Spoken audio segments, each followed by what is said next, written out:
बहुत बड़ी बात है कि आवेदन से लेकर सत्यापन तक सब में फर्जीवाड़ा हो गया। दूध का दूध और पानी का पानी आपको करना पड़ेगा जी।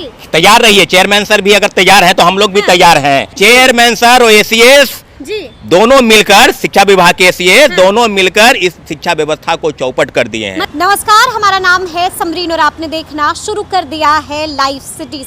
बीपीएससी शिक्षक भर्ती परीक्षा का जब से रिजल्ट आउट हुआ है, इसको लेकर एक नया बवाल और एक नया विवाद छिड़ गया है। आपको मालूम है कि आज भी सुबह सुबह अभ्यर्थी बीपीएससी ऑफिस के बाहर पहुंचते हैं और खूब हल्ला हंगामा भी करते हैं। तो आज हम इसी मौजू पर बातचीत करेंगे और इस मौजू पर बातचीत करने के लिए हमारे साथ छात्र नेता सौरभ भी हैं। सौरभ, सबसे पहले तो ये बताइए कि क्यों इतना चीख पुकार, इतना हल्ला हंगामा, इतना गुस्सा क्यों है अभ्यर्थियों में? सबसे पहले आपके चैनल को बहुत बहुत बधाई कि आपने जिस बखूबी से छात्रों के मुद्दे को उठाया है, खासकर शिक्षक अभ्यर्थियों की, ये बहुत बड़ी बात है। सब चैनलों ने उठाया है, सबको शुक्रिया। बहुत बड़ी बात है कि आवेदन से लेकर सत्यापन तक सब में फर्जीवाड़ा हो गया। सब में फर्जीवाड़ा? सब में हम लोग आरोप ऐसे ही नहीं लगा रहे हैं। अच्छा। पूरी सत्यता के साथ और पूरे प्रूफ है। हाँ। आप ऐसे नहीं, अभ्यर्थी खुद आ रहे हैं सामने, प्रेस के सामने और कह रहे हैं चेयरमैन सर को या ज्ञापन सौंप रहे हैं कि आपने किन किन लोगों को डॉक्यूमेंट दे दिया, ज्वाइनिंग लेटर, जो सीटेट फेल है। आपको बता रहे हैं कि सामाजिक विज्ञान ऐसा विषय है जिसमें स्टेट 11th या 19 दोनों पास होना चाहिए और वो पास नहीं है। और आपने एक तरह का नहीं, चेयरमैन साहब तो स्पष्ट कर रहे थे फुल प्रूफ। बिल्कुल। कौन सा प्रूफ है भाई? Full proof. क्या प्रूफ है? आपने एक स्तर पर सर्टिफिकेट वेरिफिकेशन किया, दूसरे स्तर पर जिला स्तरीय वेरिफिकेशन हुआ और उनको ज्वाइंट लेटर दे दिया गया। ये कैसी विडंबना है? माननीय मुख्यमंत्री जी को संज्ञान लेना चाहिए। अच्छा। ये घोर विडंबना है इस प्रदेश की, इस राज्य की, जिसने शिक्षा व्यवस्था के नाम पर। अभी देखिए सौरभ, हम सौरभ ही से बात कर रहे हैं। कुछ दिन पहले हमने आपसे ही बात की थी, बड़ी तारीफ कर रहे थे, आप कह रहे थे इतिहास रच दिया गया है, शुक्रिया अदा कर रहे थे। अब आपको नहीं लगता है कि थोड़ा सा सब्र करना चाहिए? देखिए आज भी अतुल प्रसाद जी ने ट्वीट किया है और साफ साफ कहा है कि मल्टी लेयर फिल्टरिंग हो रही है, साफ साफ कहा है कि कट ऑफ भी जारी होगा। आपको नहीं लगता है कि कुछ ज्यादा आप लोग बमक गए, कुछ ज्यादा हड़बड़ा गए? थोड़ा धैर्य, थोड़ा सब्र रखना चाहिए। देखिए हम लोग इंतजार कर रहे थे, ऐसी बात नहीं है। पेपर बहुत बढ़िया तरीके से एग्जामिनेशन हुआ, हम अप्रिशिएट करते चेयरमैन सर को। लेकिन उसके बाद जो चीजें हुई सामने आई, गड़बड़ी हुई। गड़बड़ी कहाँ से हुई? आप ही के स्तर से हुई ना। आप तो एक ही बताइए ना, एक एक लोगों का कई जगहों पर रिजल्ट है। आप स्पष्ट कर रहे थे कि जिसका पीजीटी में रिजल्ट है उसका टीआरई में रिजल्ट नहीं होगा, 1 to 5 में रिजल्ट नहीं होगा। तो फिर कैसे हो गया? कोई बीएड पास नहीं है और उसका बाद परीक्षा में बैठ गया और फिर उसका रिजल्ट भी आ गया, ज्वाइंट लेटर भी दे दिए। तो कई मामले हैं। जैसा कि देखिए लगातार जो है अब चेयरमैन साहब लगातार हर सवाल का जवाब दे रहे हैं।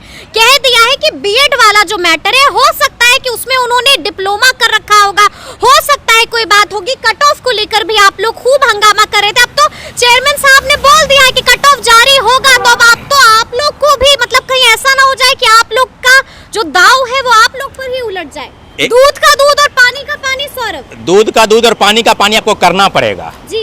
तैयार रहिए, चेयरमैन सर भी अगर तैयार हैं तो हम लोग भी तैयार हैं। अच्छा। जो आरोप हम लोग लगा रहे हैं कि वो डिप्लोमा भी किया हुआ है, बीएड भी किया हुआ है, डीएलएड भी किया हुआ है, तो एक बात बताइए, सुप्रीम कोर्ट का गाइडलाइन था ना कि 1 to 5 में किसी बीएड वाले का रिजल्ट नहीं आएगा, तो डीएलएड वाले का। कई अभ्यर्थी आपके सामने आए हैं, कंप्यूटर साइंस के कई अभ्यर्थी हैं जो 19 तक उनको डिग्री चाहिए, बीटेक, बीसीए, एमसीए, जो वांछित डिग्री है, और उसके बाद आप न परीक्षा पास किए न कुछ किए और उनको डॉक्यूमेंट वेरिफिकेशन में सब कुछ स्पष्ट कर दिया गया। ये आपाधापी किस बात की भाई?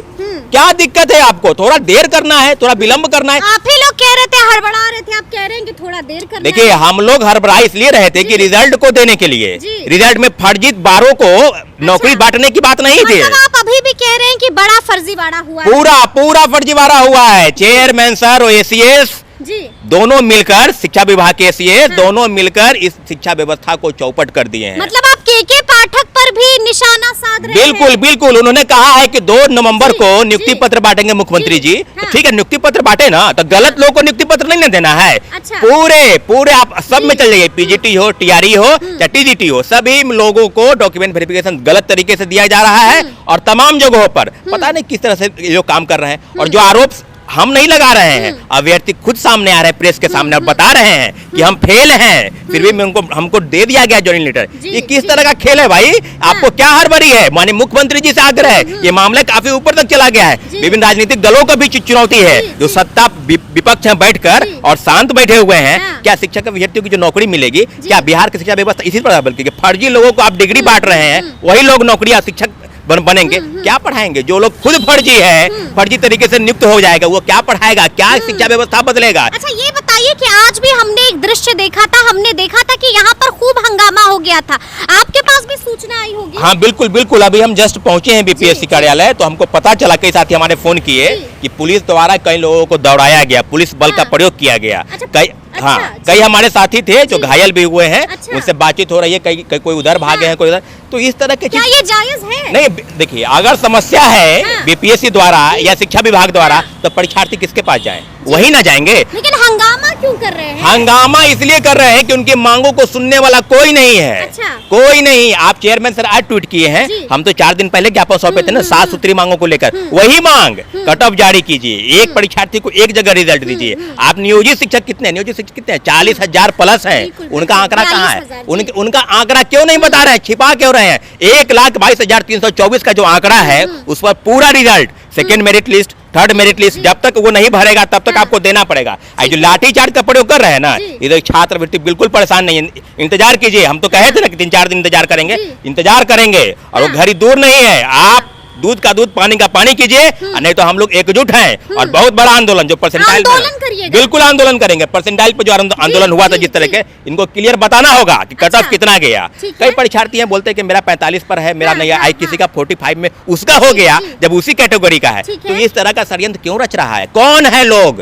कोई तो है, कोई तो है जो अंदर बैठ के इस तरह की चीजों कर रहा है। मानी बहुत बड़ा बात है, 1,70,000 सहयोग की बात थी, अब 1,22,324 पर आ गए। अब बता रहे हैं कि नियोजित शिक्षक वाले भी उसमें हैं। अरे नियोजित शिक्षक ऑलरेडी पहले से नियमावली बनी ना, विशिष्ट नियमावली, विशिष्ट शिक्षक नियमावली, तो उसको 3 बार बैठने का मौका उधर मिलेगा, फिर आप उसके बाद इधर भी बैठा रहे हैं, इधर भी ज्वाइनिंग लेटर दे रहे हैं। अब बहुत परेशान है सब लोग, जो फेल है वो परेशान है, जो पास है वो परेशान है। ठीक है सौरभ, आखिरी सवाल आपसे लेंगे कि अब सौरभ जो है छात्र नेता हैं आप, क्या मांग है? क्योंकि अभी भी आप बीपीएससी ऑफिस पहुंचे, क्या मांगों को लेकर पहुंचे? देखिए जो 7 सूत्री मांग है जिस पर चेयरमैन सर ट्वीट किए हैं, कल परसों तक हम इंतजार करेंगे। हम 2 दिन का समय बस, हम उस दिन भी कहते कि 2 दिन का हम समय दिए, क्योंकि बीच में दुर्गा पूजा की छुट्टी उठी थी, हम 2 दिन का समय दिए। आपने प्रेस के माध्यम से उन्होंने कहा है कि हमने एक एक चीज को, अगर कोई गलत तरीके से फिल्टर अगर नहीं हो पाया है तो उसको आप सही बताइए कि कितने नियुक्ति हुई है और कितने लोगों को, जो भी नियुक्ति पत्र बांटा जाए वो सही लोगों को नियुक्ति पत्र बांटे। अगर नहीं होता है तो आप आंदोलन के लिए तैयार रहिए।